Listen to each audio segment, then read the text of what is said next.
Hey, I'm Audrey P. I'm 15 years old. I live in Lincoln, Rhode Island, and I'm a freshman in Lincoln High School. I was born in Fall River, Massachusetts, and I moved back and forth from Mass and Rhode Island. But I officially stayed in Rhode Island for a year now. I was never really involved in activities when I was little. The one thing I used to do was dance for 3 years. When I started when I was 11, which was the beginning of me getting involved with everything. I played the flute for a year. That got boring. But even though I quit the flute, I still had dance. And I stuck with that for another year. But then I got bored of dance and quit that too. Aww. But that's okay because I joined the swim team. Christmas was one of my favorite holidays of the year as I grew up. If you were good, you got presents. It was simple as that. If you weren't good, you would get coal. But for me, it was a piece of paper that said coal, because coal is way more valuable than a piece of paper, as I was told. I was always excited for Christmas.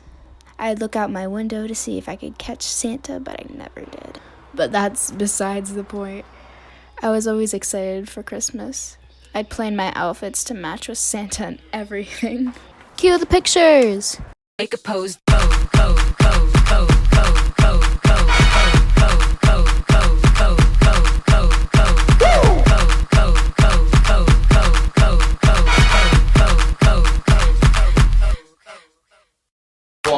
He's had chest pains for weeks, but the doctors don't make house calls to the North Pole. He let his Blue Cross lapse and the blood tests make him faint. Hospital gowns always flap open, waiting rooms upset his stomach. It's only indigestion away, he thinks. Until feeding the reindeer, he feels as if a monster has grabbed his heart and won't stop squeezing. He can't breathe, and the beautiful white world he loves goes black. And he drops his jelly belly into the snow and his claws tears out of the toy factory wailing. The elves wring their little hands and Rudolph's nose blinks like a sad ambulance light. And in a track house in Houston, Texas, I'm 8, telling my mom that the stupid kids at school say Santa's a big fake. And she sits with me on her purple-flowered couch and takes my hand, tears in her throat, and the terrible news rising in her eyes. I relate to this poem because I was around the same age that I figured out about Santa. My grandpa always dressed up like Santa every Christmas Eve, but every time Santa came by to visit and take pictures, my grandpa would be missing. So I would think, like, why would he always be missing every single Christmas? Like, why is that a thing?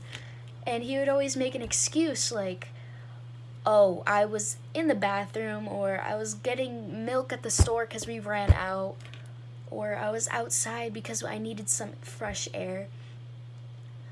And then it just clicked, you know when someone's lying, you can tell. And I figured it out, and I didn't need reassurance from anyone because it was quite obvious. Like you can't miss when Santa's visiting every single year. It doesn't make sense. And one day I went up to my mom and I said, I know your secret. I know what you're hiding. I know what you've been lying to me about. And I opened a key to a door. I opened a new door, and then I found a whole bunch of new things that I didn't know about. Easter Bunny does not exist. Tooth Fairy does not exist. My childhood went down the drain. He's had chest pains for weeks, but the doctors don't really make house calls to the North Pole. He let his Blue Cross lapse, and blood tests make him faint. Hospital gowns always flap open, and the waiting rooms upset his stomach. It's only indigestion away, he thinks. until feeding the reindeer. He feels as if a monster has grabbed his heart and won't stop squeezing. He can't breathe, and the beautiful white world he loves goes black. And he drops his jelly belly onto the ground, and Miss Claus tears out of the toy factory, wailing. The elves wring their little hands, and Rudolph's nose blinks like a sad ambulance light. In the track house in Houston, Texas, I'm 8, telling my mom the stupid kids at school say Santa's a big fake. She sits with me on the purple flowered couch, takes my hand, tears in her throat, and the trembling and the terrible news rising to her eyes. See, I think when I found out, like, and I mentioned it to my mom, I didn't want to be right. I wanted to be wrong. The one time I was right, I wanted to be wrong. And, you know, if you think about it, you will never have that same experience that you had when you were little. Like, you'll never have that sort of happiness when Santa arrives. You're never gonna get that happiness when you see a big man in a red suit with a white beard and a red hat.